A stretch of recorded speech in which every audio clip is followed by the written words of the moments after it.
નમસ્કાર મિત્રો, હાય હોપે કેમ છો? બધા મજામાં છો? હું પણ મજામાં છું, તમે પણ મજામાં છો. તો મિત્રો અત્યારે ઓલરેડી આપણે આપણા ખેતરની અંદર દાખલા તરીકે વરસાદ આવ્યા બાદ અત્યારે આપણે આવ્યા છીએ. અને મિત્રો હવે આની અંદર આપણે જે ટ્રીટમેન્ટ એટલે કે દવા છાંટવાની છે, કારણ કે જે આપણે ખેડૂતને નુકસાન થવાનું હતું એ તો થઈ ગયું છે. અને મિત્રો આ કુદરતી તોફાનને કોઈ રોકી ન શકે, બરાબર. અને આ તો આફતી એક કહેવાય, એટલે કે જો કે વરસાદ આવી ગયો અને એના હવે નિયંત્રણ માટે આપણે જે જીરાની અંદર ટ્રીટમેન્ટ કરવાની છે.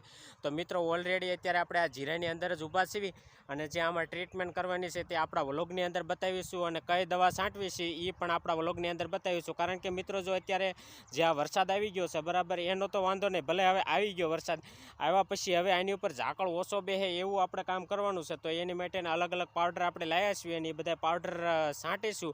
અને છાંટ્યા બાદ પણ આપણે વ્લોગની અંદર બતાવીશું કે કઈ રીતે કેવું જે લીલું અત્યારે આવું જીરું દેખાય છે, તો એની માથે આપણે જે કવર લગાવીએ એટલે કે કવર ચડાવી જીરાની માથે, એટલે સફેદ કલરનું કવર ચડાવી એટલે દાખલા તરીકે એની અંદર જે મોતીઓ છે એ મોતીઓ ન રહે, એટલે કે આપણે જે વરસાદનું ટીપું છે એની માથે ટકી ન શકે એવો આપણે પાવડર છાંટવાનો છે. તો મિત્રો અત્યારે આપણે ઓલરેડી જીરાની અંદર જ ઊભા છીએ અને હવે સીધા ડાયરેક્ટ પંપ લઈ અને જીરાની અંદર આપણે આવી અને મિત્રો આ દવા વિશે જે કાંઈ હું દવા છાંટું છું એ હું તમને બતાવીશ.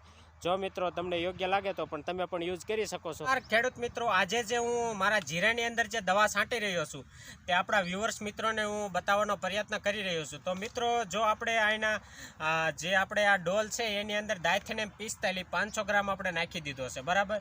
તો ચાલો મિત્રો, જે આ ડાયથેન 45 છે કાળી શરમીને રોકે છે અને સુકારો પણ આગળ વધવા નથી દેતો એવું કામ કરે છે ડાયથેનેમ 45. અને મિત્રો આપણે એની સાથે જટાયું છાંટ્યું છે.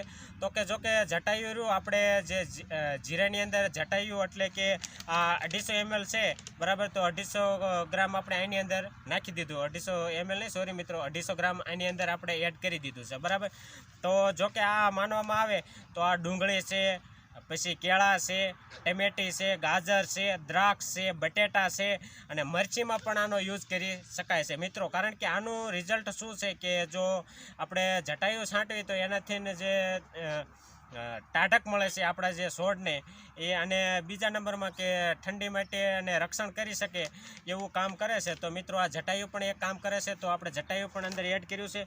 અને મિત્રો જો આપણે વાત કરવામાં આવે તો દેવી સલ્ફર 80% જે આપણે છે એ આપણે 80 દેવી સલ્ફર 80 એનો પણ આપણે યુઝ કર્યો છે. કારણ કે સલ્ફરનો યુઝ કરવો એ એક આપણે હિતાવ છે જીરાની અંદર, કારણ કે જીરાની અંદર જે દેવી સલ્ફરનો યુઝ કર્યો છે.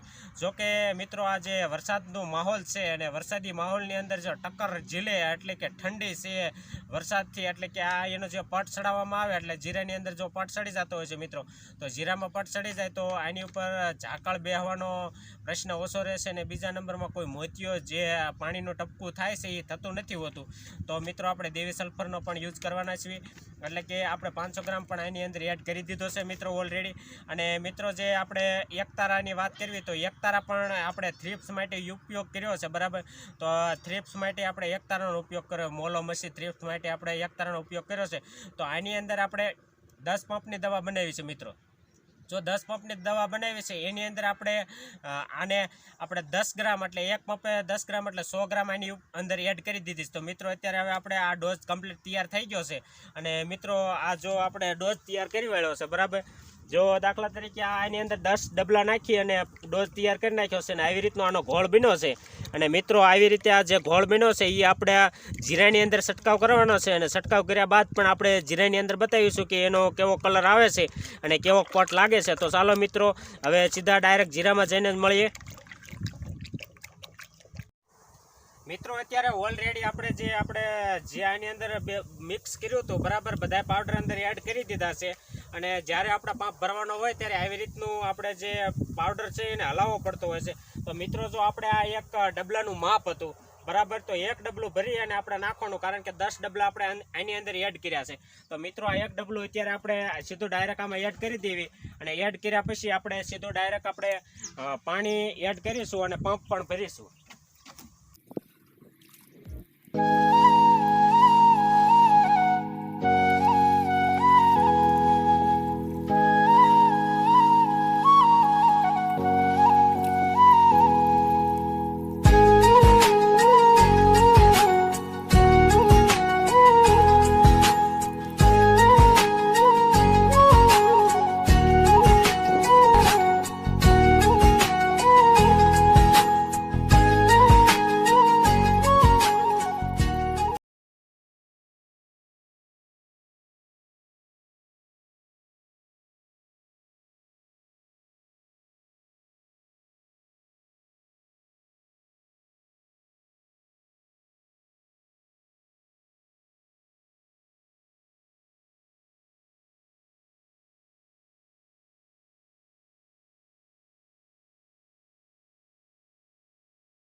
જો મિત્રો વાત કરવામાં આવે તો કે મારે જીરું ખાટું થઈ ગયું છે એટલા માટે મેં દેવી સલ્ફરનું પ્રમાણ થોડુંક વધારે રાખ્યું છે અને ડાયથન 45 અને આપણે જે જટાયુ સાંટ્યું છે એ અને એની અંદર એક તારા પણ સાથે રાખી છે બરાબર. તો એ આપણે જે ફંગીસાઇડ સાંટ્યું છે બરાબર, તો એમાં મારી તો જે મેં સલ્ફર સાંટ્યું છે બરાબર, એટલે કે દેવી સલ્ફર એનો છંટકાવ કર્યો છે. તો મિત્રો હું એમ કહું છું કે જો કૂણું જીરું હોય ને તો દેવી સલ્ફરનો ઉપયોગ ઓછો કરવો, કારણ કે જો કરવો હોય ને તો ઓછા પ્રમાણમાં કરજો બરાબર, કારણ કે મારે ખાટું જીરું થઈ ગયું છે એટલે હું પણ એની અંદર યુઝ કરી શકું, કારણ કે હવે મારે એની અંદર બીજો કોઈ દાણો નવો બને એવું નથી. અને દાખલા તરીકે જે દાણા છે એ જ પકાવવાના છે મિત્રો, એટલે આપણે જે જીરાની અંદર જે નવું ફ્લાવરિંગ આવે એવી પોઝિશન નથી, એટલા માટે આપણે દેવી સલ્ફરનું પ્રમાણ થોડુંક વધારે રાખ્યું છે. તો મિત્રો આવી જ રીતે આ વિડીયોને નિહાળતા રહેજો. અને મિત્રો અત્યારે હવે આપણે વિડીયો પૂરો કરવાનો ટાઈમ થઈ ગયો છે, કારણ કે હવે આપણો વ્લોગ પણ લાંબો થઈ ગયો છે. અને મિત્રો હવે ફરી મળીશું નવી ઉમ્મીદની સાથે અને નવી મુલાકાત કરાવીશું. ચાલો મિત્રો, ગુડ બાય.